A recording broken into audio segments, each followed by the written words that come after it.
What's happened to you, alright? I've been stabbed. You've been stabbed? Whereabouts? Don't think you have, mate. Hand? I can't breathe. Put the hand in the cuff, mate.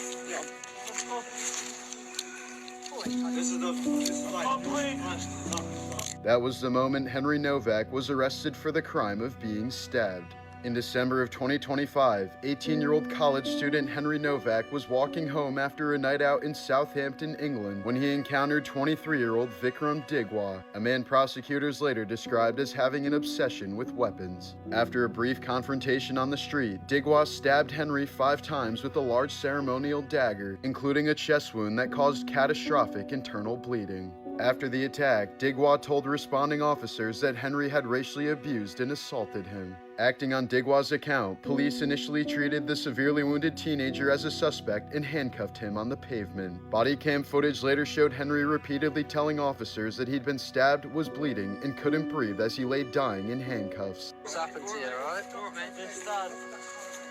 You've been stabbed? Whereabouts? Don't think you have, mate.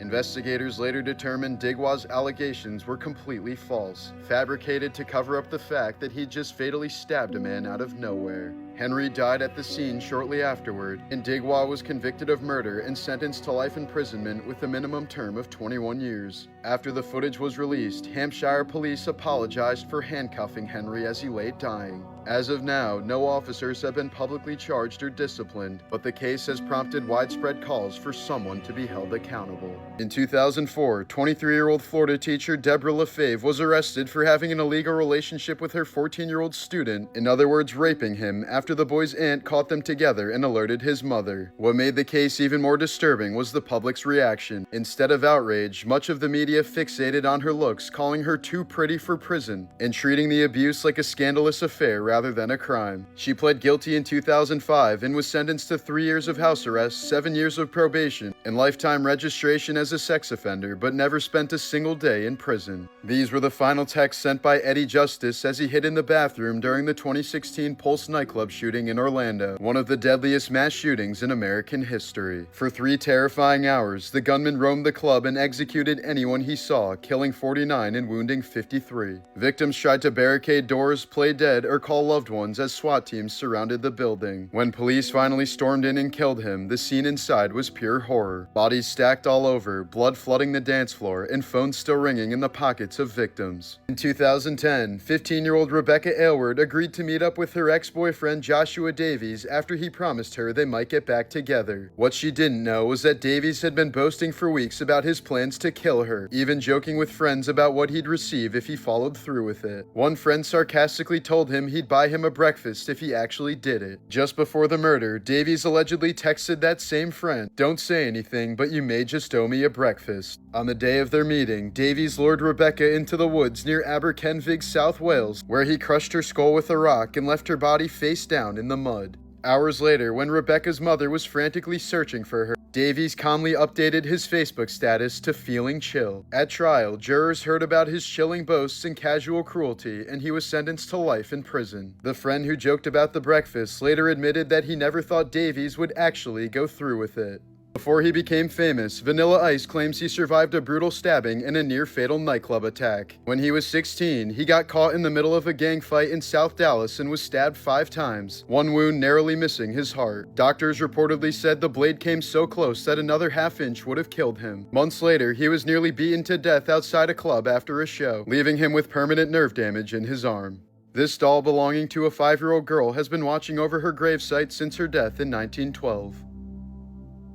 In April of 2001, 20-year-old Branson Perry completely vanished from his father's home in Skidmore, Missouri. He told a friend he was stepping outside to put a pair of jumper cables into the shed, but was never seen again. His van, wallet, and all personal belongings were left behind. Despite searches, interviews, and 2 decades of investigation, no remains have ever been found and no one has ever been charged. To this day, Branson Perry's disappearance remains one of Missouri's most haunting unsolved cases. Jim Carrey's family lost their home when he was just a teenager, forcing them to live out of a van while he worked overnight janitor shifts after school to help keep them afloat financially. The stress of that period led him to start performing stand-up at a young age, using comedy as a way to cope with instability and support his family, often bombing hard early on before eventually developing his stage presence. But after becoming one of the highest paid actors in Hollywood, he developed severe depression that he later said had been building for years beneath the surface of his success. He's spoken openly about relying on medication during that time, but eventually stepped away from it and began focusing on understanding the root of what he was experiencing rather than just masking the symptoms.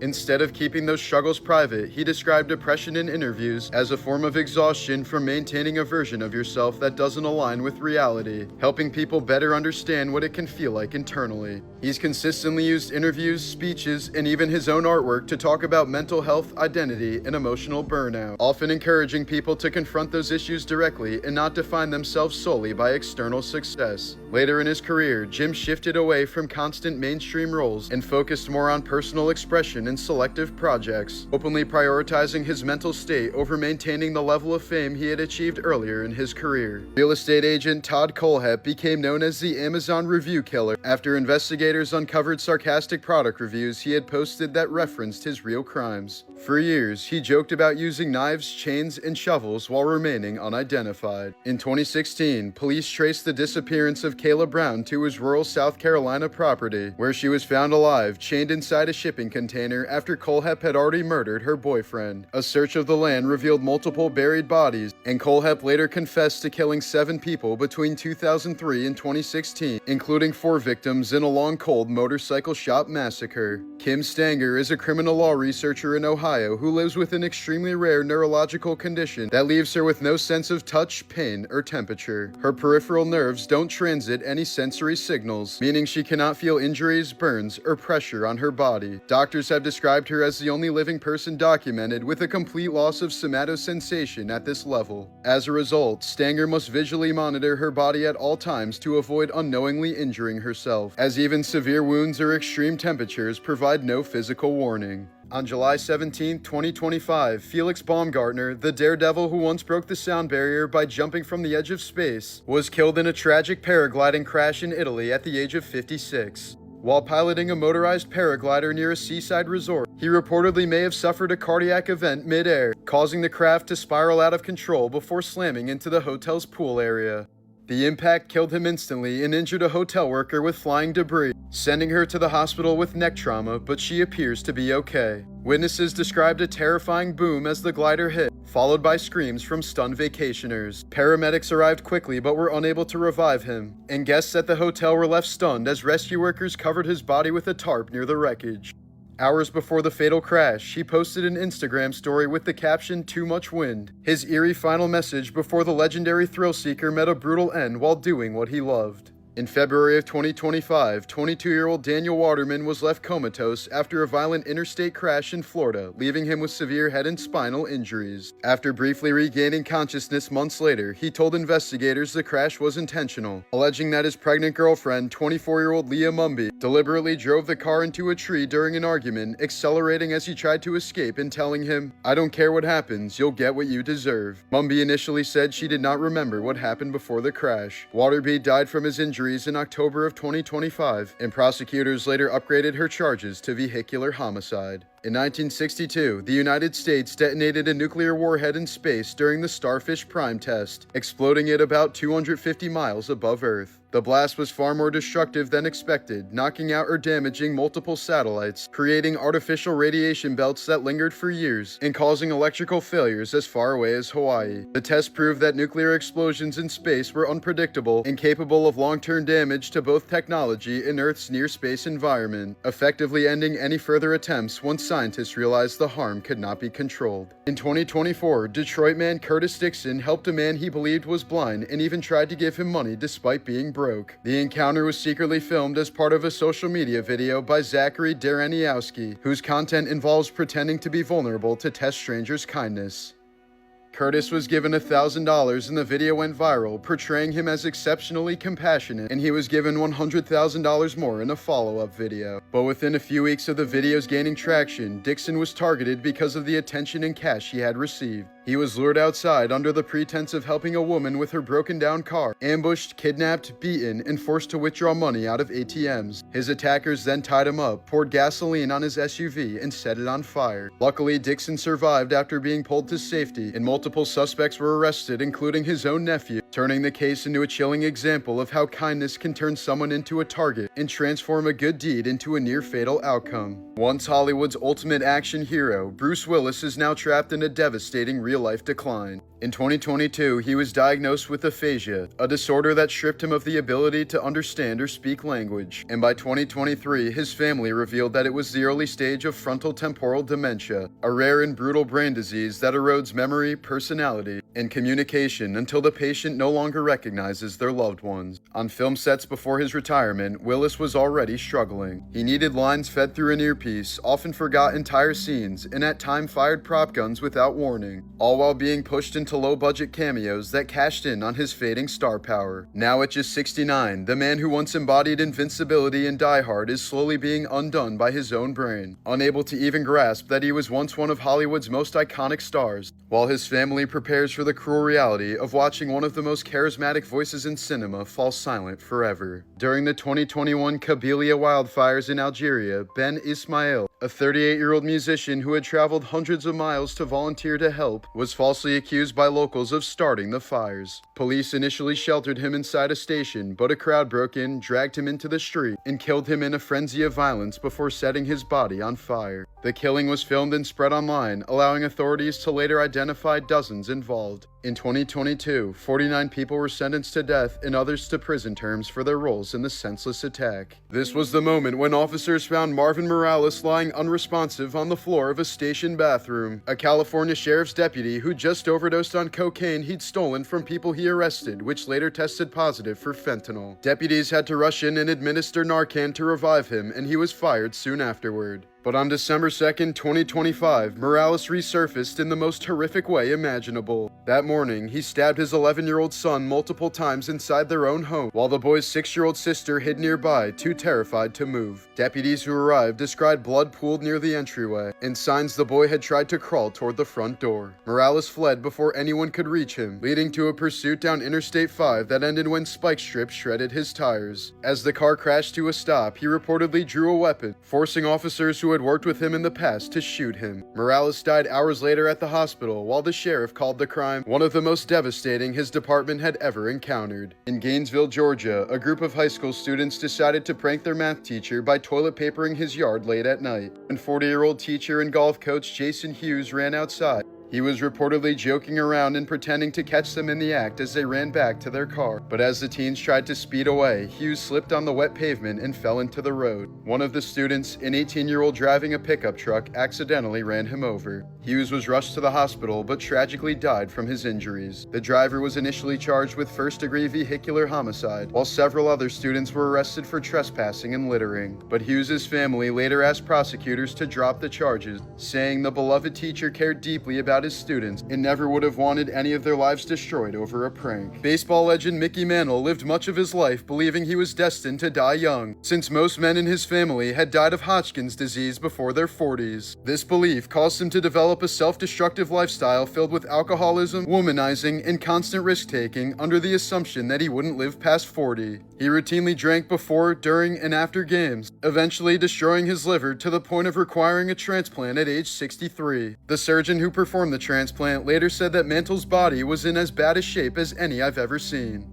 Haunted by guilt, depression, and the belief that his family was cursed, Mantle spent his final years seeing visions of dead relatives and publicly warning his young fans not to look up to him. He later said that if he hadn't abused alcohol for so many years, he could have been twice the player he already was. Just before dying of liver cancer and cirrhosis in 1995, Mickey famously said, "If I knew I was gonna live this long, I'd have taken better care of myself." In 2007, 13-year-old Paris Bennett murdered his 4-year-old sister Ella in what investigators later called one of the most calculated juvenile killings ever recorded. Despite having a near-genius IQ, Paris waited until their babysitter fell asleep, then stabbed Ella 17 times as she desperately cried for help. Afterward, he calmly called 911, pretending to perform CPR while knowingly letting her bleed out, later admitting he understood exactly how long she had before she couldn't be saved. Detectives and psychologists say the killing was deliberate revenge. Harris wanted to devastate his mother Charity since he apparently felt abandoned when she focused more on his sister and resented the stability she was building after years of struggling. He believed taking Ella from her would cause the greatest possible pain. A Texas court ultimately sentenced him to 40 years in prison, and even today he shows no remorse, openly acknowledging he targeted Ella solely to cause maximum emotional damage to his mother.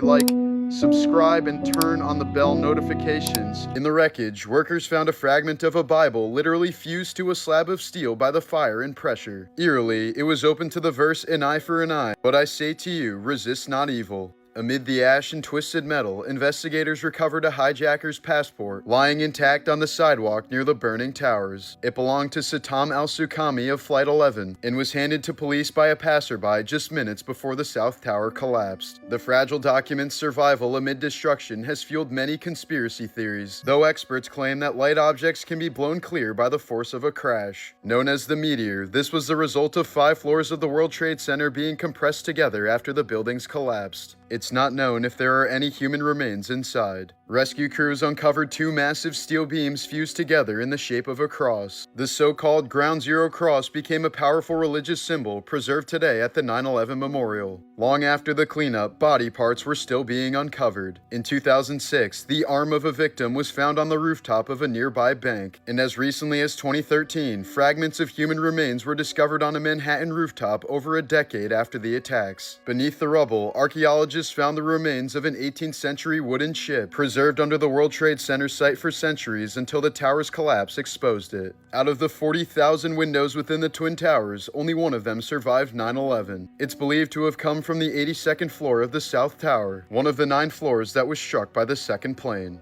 He went to a high school party and never returned home. In May of 2022, tensions erupted between 2 groups of teens at a house party in Shelton, Connecticut. After an initial fight broke out at one location, the crowd dispersed, only for a second gathering to form later that night on Laurel Glen Drive. Among those who showed up was 16-year-old Raul Valley, who later admitted to arming himself with a knife before returning with his friends to confront the larger group. He claimed he acted in self-defense, saying he felt threatened and outnumbered when a brawl broke out again. During the chaos, Raul allegedly stabbed 4 teenagers, claiming he feared that his life was in danger, though some questioned the extent of his injuries based on the photos presented in court. According to witness testimony, as the fighting began to die down, Valley allegedly lunged at 17-year-old Fairfield Prep student Jimmy McGrath, who prosecutors described as an innocent bystander, fatally stabbing him in the chest as he was backing away.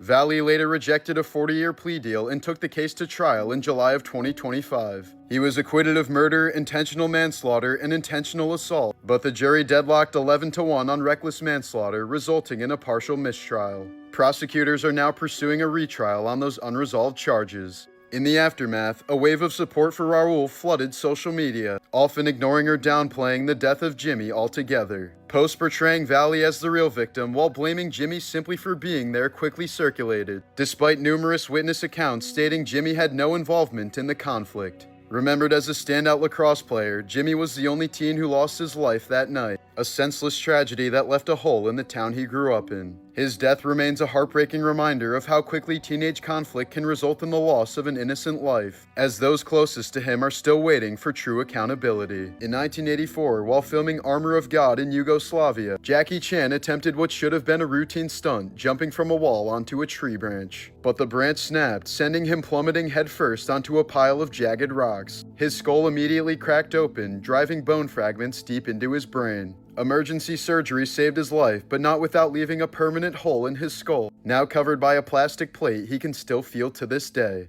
Melissa Nelson worked as a dental assistant in Iowa for over 10 years before being fired. Not for poor performance, but because her boss found her irresistible. He told her that if his pants ever bulged, it was her fault, and claimed that her presence alone threatened his marriage. Despite the clear sexual undertones, Melissa sued him for discrimination and lost. In a shocking 2012 decision, the all-male Iowa Supreme Court ruled that it was legal to fire someone for being too attractive, as long as it wasn't based on gender, but on personal feelings. In 2024 in Los Angeles, California, 23-year-old YouTuber Too Mad, whose real name name was Medea Sadiq, was found dead inside his home after a welfare check was requested when he'd gone silent for several days. Authorities discovered his body in a state of decomposition, indicating he had likely been dead for some time before anyone realized. The death was later linked to a suspected drug overdose, with reports of substances found at the scene. In the months leading up to his death, Tumad had posted increasingly erratic and concerning content online, including references to drug use and disturbing behavior. Despite having millions of followers and a massive online presence, he died alone unnoticed until the smell coming from his residence prompted concern.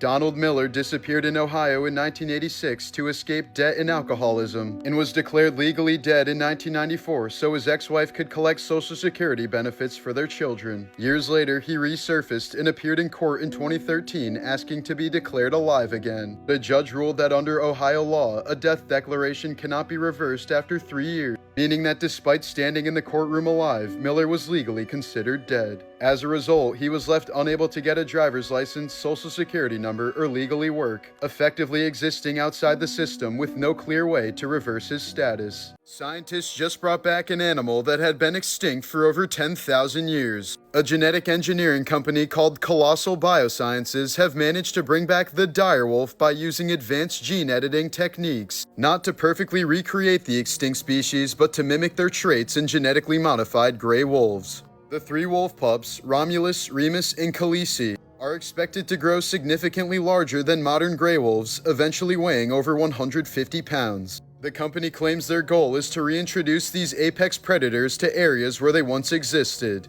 hoping that their presence will help regulate prey populations and support healthier food chains. This also serves as a proof of concept for future de-extinction projects such as the woolly mammoth or the dodo bird. However, it's no surprise that this de-extinction has sparked a serious debate about whether such projects should even be allowed in the first place because, well, we all know where this goes.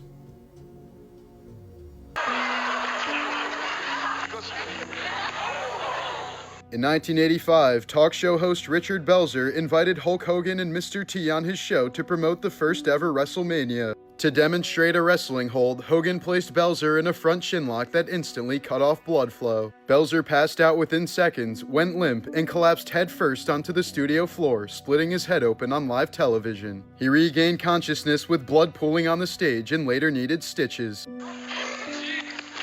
See, it works. All right, brother. And now, we'll be right back after this word from you-know-who.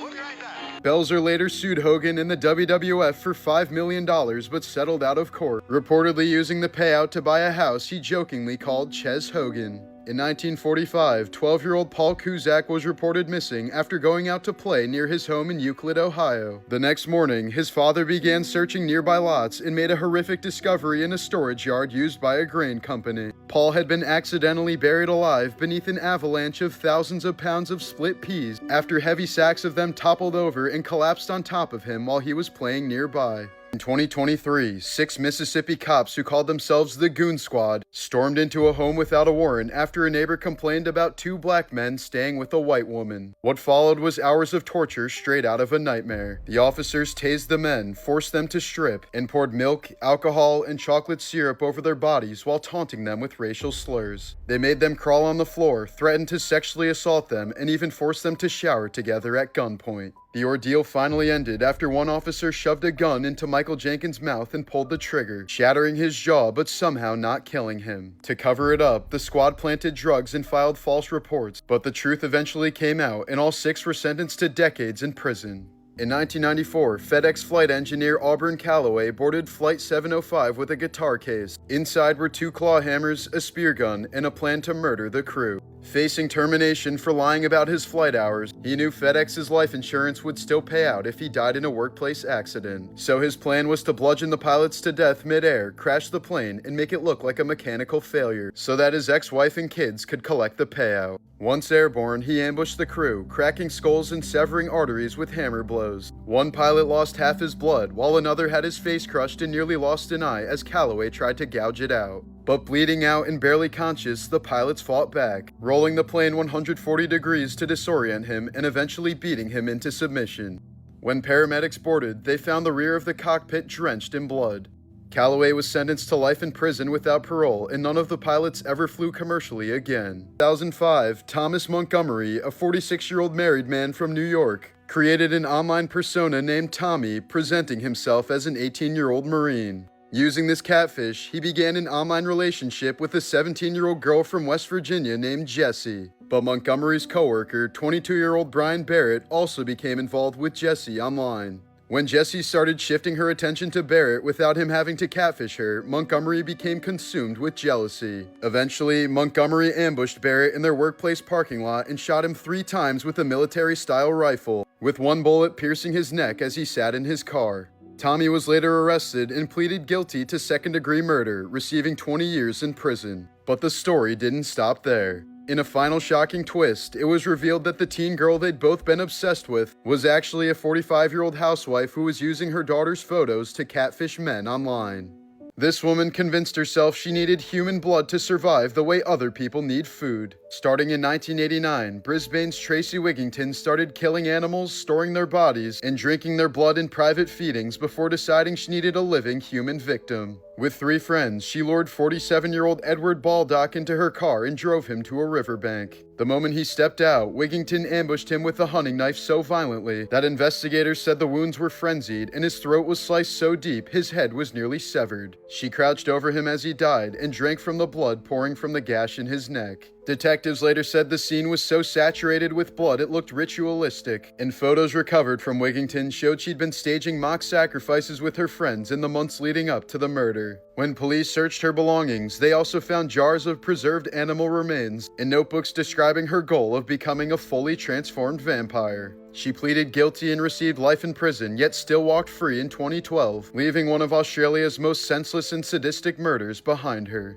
OF creator Bonnie Blue has been arrested in Bali after police raided a villa suspected of being used to film explicit content. 16 men were detained with her, but while most were released, Bonnie and 2 British men were held as officers seized phones and cameras based on a tip from inside the villa. She's now in immigration custody, questioned daily and without her passport, as officials prepare a court hearing and consider deportation in a long-term blacklist. Under Indonesia's morality laws, producing pornographic content can carry up to 15 years in prison. Mary Carol McDonnell, a 73-year-old former true crime TV producer, allegedly conned banks by posing as the heiress to an $80 million trust fund that never existed, securing nearly $30 million in fraudulent loans, including a $15 million payout she was never qualified to receive. But before the scheme unraveled, she completely disappeared, leaving behind a federal indictment, multiple aliases, and lenders scrambling to recover their losses. With possible ties to Los Angeles, Alabama, and Dubai, she was added to the FBI's most wanted list in 2025 as one of the country's most elusive white-collar fugitives.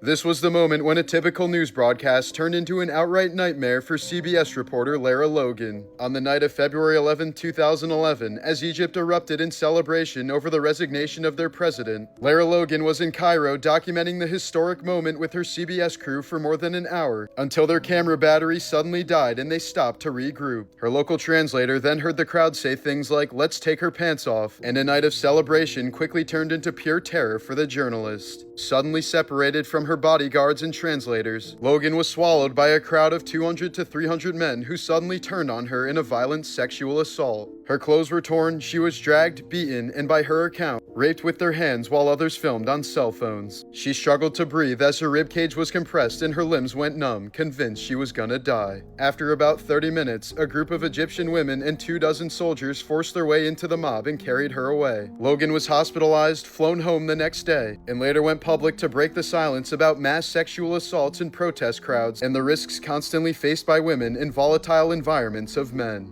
Manute Bol, one of the tallest players in NBA history at 7'7", lived through extreme hardship long before playing basketball. He reportedly witnessed villages in Sudan being attacked during the Second Sudanese Civil War and claimed he once killed a lion with a spear as a teenager. After making it to the NBA, Bol earned millions, but gave away most of his money to support refugees and humanitarian efforts in Sudan, often leaving himself nearly broke. In 2010, he suddenly became ill after returning from Africa. Doctors diagnosed him with acute kidney failure and Stevens-Johnson syndrome, a rare and life-threatening condition that causes the skin to blister and peel away. He died at just 47 years old, with much of his body covered in painful lesions from the disease. In the United States, lumber baron Wellington R. Burt died in 1919 with an estate worth around $100 million, but none of it went to his children or grandchildren. His will included a spite clause ordering the fortune be withheld until 21 years after the death of his last surviving grandchild who was alive at the time of his death. Because of that condition, all of his children and every one of those grandchildren died before the money was ever released. The estate wasn't settled until 2011, nearly a century later, leaving the fortune to distant descendants who had never even known him.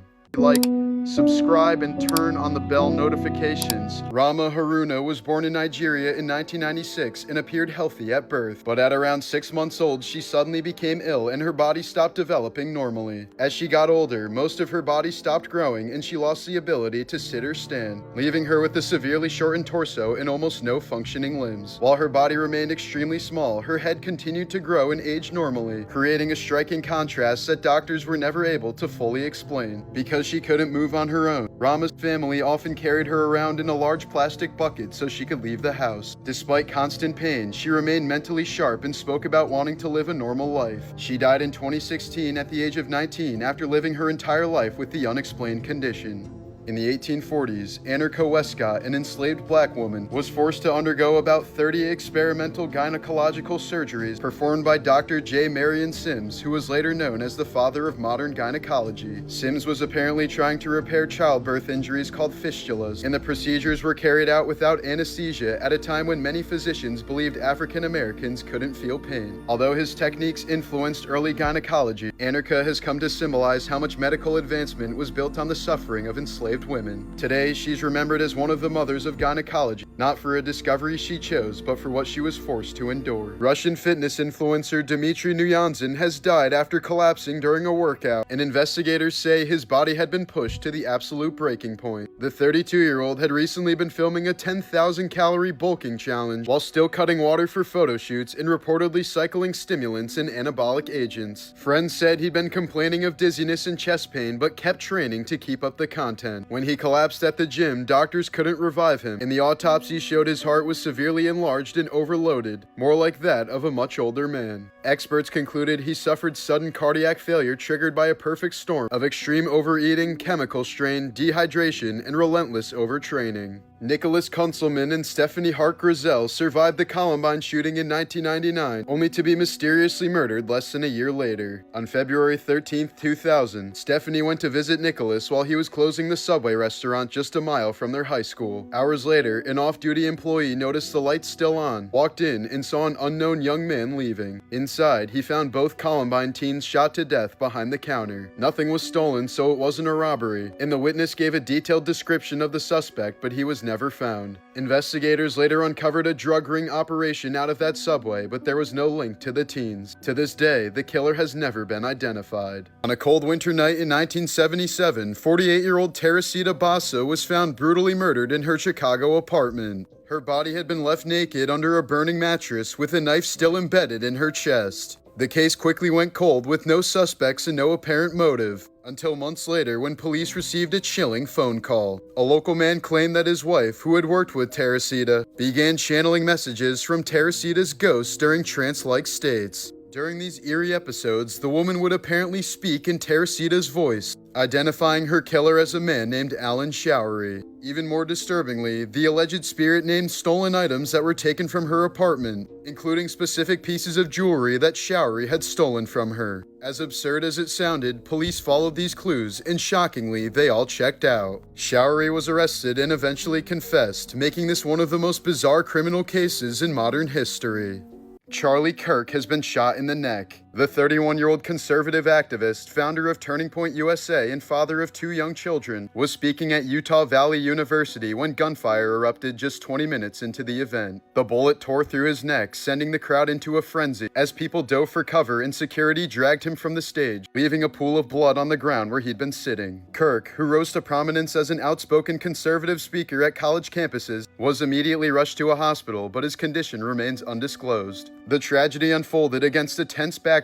Over 14,000 students and faculty had signed a petition demanding that the university cancel his appearance, citing his controversial rhetoric. Instead, he arrived under the banner of his American Comeback Tour, only for the event to end in violence. Authorities confirmed that an older man was arrested, with reports suggesting the shot came from a rooftop 200 yards away. Police immediately locked down the campus as the FBI joined the investigation, while political leaders from Donald Trump to Utah senators issued prayers in outrage. As of now, Charlie's death has not been confirmed, but given the severity of his injuries, the outlook is quite grim. In 1951, Mary Reeser was found almost entirely burnt to ashes in her armchair, with only her lower leg, backbone, and shrunken skull still remaining, while the rest of her Florida apartment showed very little fire damage. Though many speculated that it was a case of spontaneous human combustion, experts believe that she accidentally ignited herself while smoking and burned under a rare phenomenon known as the wick effect, where her clothing caught fire and her body fat acted like a human candle, fueling a slow, smoldering blaze that consumed her from within. To this day, the case remains one of the most chilling fire deaths ever recorded.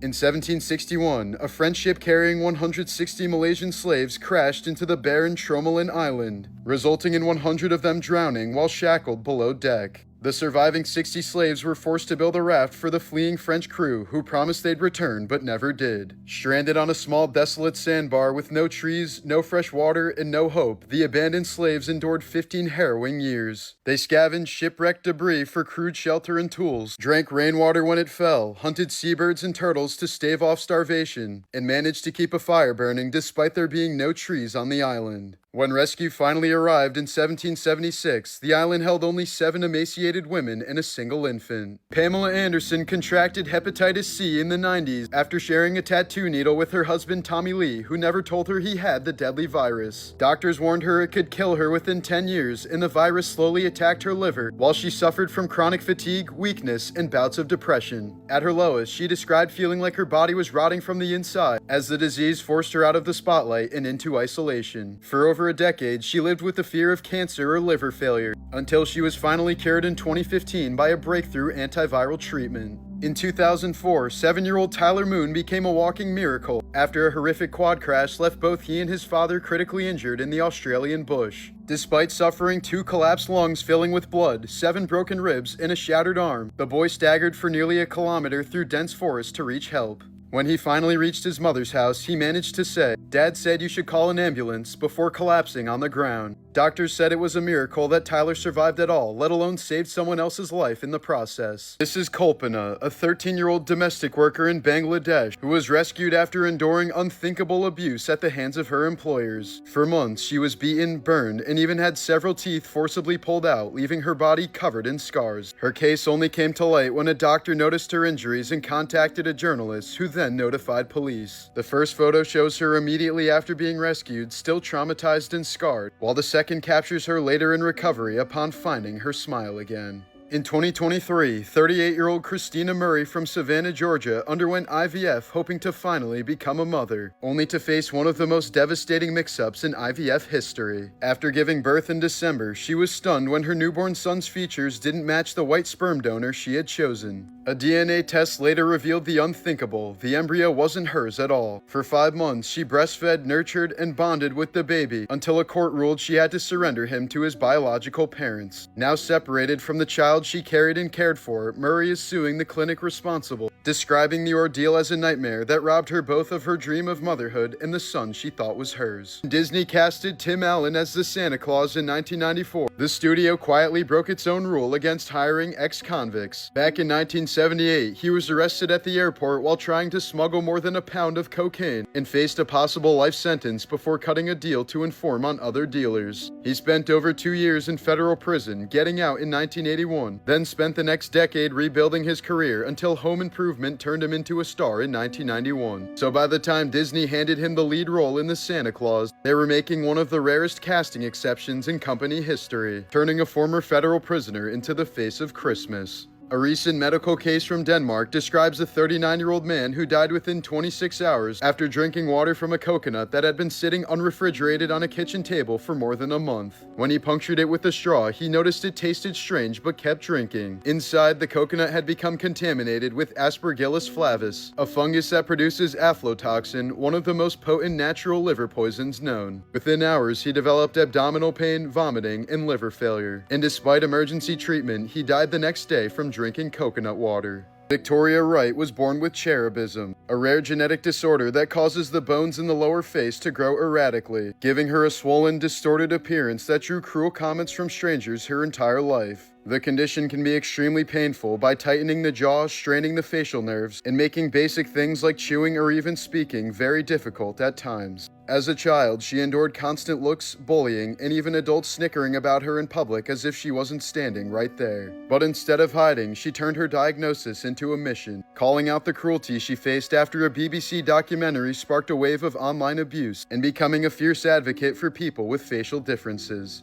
In 2015, Mary Cerruti vanished from her Houston bungalow without a trace. 2 years later, the new owners found her skeletal remains sealed inside a wall along with her glasses and shoes. Investigators believe she fell through the attic floor and became trapped, slowly dying alone in total darkness with no way of climbing out. But because she was one of the last homeowners refusing to sell as developers closed in around her, many people still suspect something darker. Her official cause of death remains undetermined. This preserved specimen shows a child's trachea and lungs with a single peanut lodged inside the airway. Small, smooth foods like peanuts are among the most common choking hazards in young children because they can slip past the throat and become wedged in the windpipe, immediately blocking airflow to the lungs. In some cases, the obstruction causes instant suffocation, while in others it leads to infection, swelling, or gradual respiratory failure if not removed in time. Foreign body aspiration remains one of the leading causes of accidental death in young children, since something as small as a peanut can turn fatal extremely fast. In 2007, a University of Tampa student was walking back to her dorm after a pirate festival when a man she had just met offered to walk her home. Once inside, he raped her and disappeared. Police quickly collected DNA from the scene, but for 14 years there was no match and the case went cold. That was until 2021 when the suspect Jared Vaughn made a critical mistake. He uploaded his DNA to a genealogy website to research his family tree. Investigators used that database to connect Vaughn directly to the crime scene. Despite facing a potential life sentence, Vaughn ultimately accepted a plea deal in 2022 that only resulted in probation and being registered as a sex offender. In 1965, 16-year-old Sylvia Likens and her sister Jenny were left by their carnival worker parents in the care of 37-year-old Gertrude Baniszewski in Indianapolis for $20 a week. But when the payments began arriving late, Gertrude took her anger out on Sylvia in a sadistic rage. She singled Sylvia out, accused her of being promiscuous, and began systematically breaking her down. Over the next 3 months, Gertrude enlisted her own 7 children and neighborhood kids into the abuse, turning her home into a torture chamber for Sylvia. The girl was beaten daily, burned with cigarettes, scalded with boiling water, and forced to eat her own excrement. She was often stripped of her clothes, humiliated in front of strangers, and forced to perform degrading acts for Gertrude's amusement. Gertrude and her children would eat full meals in front of Sylvia while she sat hungry, often taunting her and dangling food just out of her reach. She was regularly tied up in uncomfortable positions and was eventually banished to the basement, left to lie on a urine-soaked mattress in the dark. By October of 1965, Sylvia's body was so emaciated she could barely stand. At some point in her final days, a heated needle was used to carve into her abdomen the words, "I'm a prostitute and proud of it."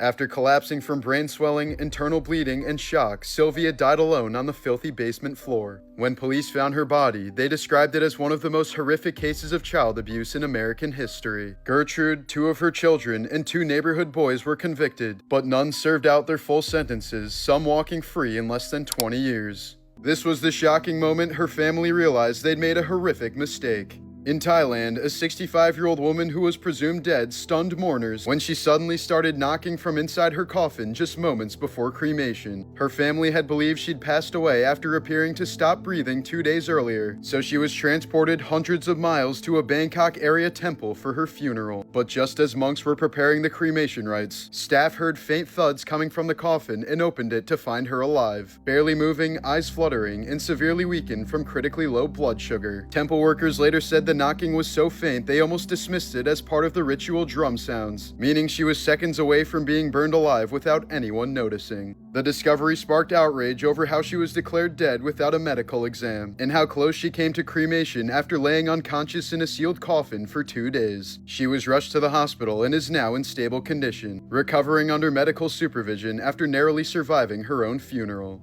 In 2003, U.S. forces at Abu Ghraib prison in Iraq photographed a hooded detainee standing on a box with wires attached to his hands. He was told that if he moved or fell, he would be electrocuted instantly. The man, Ali Shalal Al-Kazi, said he was forced to stand like that for hours at a time over multiple days, never knowing whether the threat was real. He also reported being beaten, electrocuted, sexually assaulted, and left with permanent injuries to his genitals and spine. The photo became one of the most disturbing images of the Iraq War and a lasting symbol of how far the war on terror had fallen. In 2007, 8-year-old Amarjeet Sada became the world's youngest serial killer after brutally murdering 3 infants, including his own baby sister and cousin, by smashing their skulls with bricks. When finally caught after killing a neighbor's 6-month-old daughter, he confessed with a chilling smile, showing no remorse as he reenacted the murders for police. Even more disturbing, villagers knew about the earlier killings but kept silent to protect his family. Too young for prison under Indian law, Amarjeet was sent to a juvenile facility, then quietly released as an adult with a new identity. The former child killer's current whereabouts are unknown. Dr. Dre's younger half-brother, Tyree Crayon, met a violent and mysterious end in 1989 at just 21 years old. He was reportedly killed during a street altercation in Compton where he suffered a broken neck. But despite Dre's fame, Tyree's case was never solved, and very little information about the case has ever been released. Some reports suggest records may have been lost after the troubled Compton Police Department was disbanded years later, leaving his death forever shrouded in uncertainty. To this day, Dre has spoken about the deep emotional scar left by his brother's murder. In 2013, a Virginia man accidentally left his phone recording during a routine colonoscopy, only to later discover chilling audio of the medical staff mocking and humiliating him while he was unconscious. The anesthesiologist was caught calling him names, joking about giving him syphilis, and even plotting to cover up potential mistakes by blaming the patient. Outraged, the man sued, and in 2015, a jury awarded him $500,000 in damages. In November of 2020, Zhang Bo and his girlfriend Yi Cheng Chen murdered Zhang's 2 young children by throwing them from a 15th-floor apartment in Chongqing. Investigators eventually determined the killings were planned. Yi reportedly viewed the children as obstacles to her future with Zhang, while Zhang disabled surveillance cameras and waited until neighbors were unlikely to notice before carrying out the horrific act. After the deaths, he attempted to portray the incident as an accident, even returning to the scene and showing visible grief. Medical examiners confirmed both children died from multiple traumatic injuries consistent with a high-rise fall. Chinese courts described the crime as extremely cruel and noted the betrayal of parental duty as an aggravating factor. Both defendants were sentenced to death in 2021, appeals were rejected, and the sentences were approved by China's Supreme People's Court. The executions were carried out in January of 2024. This was the moment an MMA fighter was forced to face off against an aggressive dog. When a large unleashed pit bull suddenly charges straight at him, he reacts quickly, putting the dog in a headlock while keeping its jaws away from his face and neck. He stays calm the entire time, controlling the dog's movement on the ground like he's in a match. Luckily, the dog had a weak ground game. A few seconds later, the owner finally shows up and manages to control his massive dog. The guy walks away completely unscathed, and it's pretty clear his wrestling background is the only reason this didn't end much worse. In 2024 in Minnesota, an 18-year-old driver reported that his Honda Pilot began accelerating on its own and wouldn't slow down, even when he used the brakes and emergency brake. The SUV reached speeds over 110 miles per hour and continued for over 20 minutes, crossing into North Dakota while the driver remained on the phone with 911. As he was approaching a dead end, authorities coordinated a controlled intervention, using police vehicles to safely bring the SUV to a stop without a high-speed crash. Miraculously, the driver was not seriously injured, and the incident ended without any fatalities, though the cause of the malfunction has never been determined. In December of 2017, 23-year-old adult film star August Ames faced intense backlash after tweeting about her decision not to work with a male performer who had also done gay scenes. She explained that some crossover performers may not be subject to the same testing protocols, and that she had the right to choose who she worked with to protect her own body. While her reasoning reflected a common practice in the industry, her comments were quickly labeled as homophobic by thousands online. Despite her attempts to clarify, she was flooded with cruel messages and harassment. Just 2 days after the tweet, August tragically took her own life.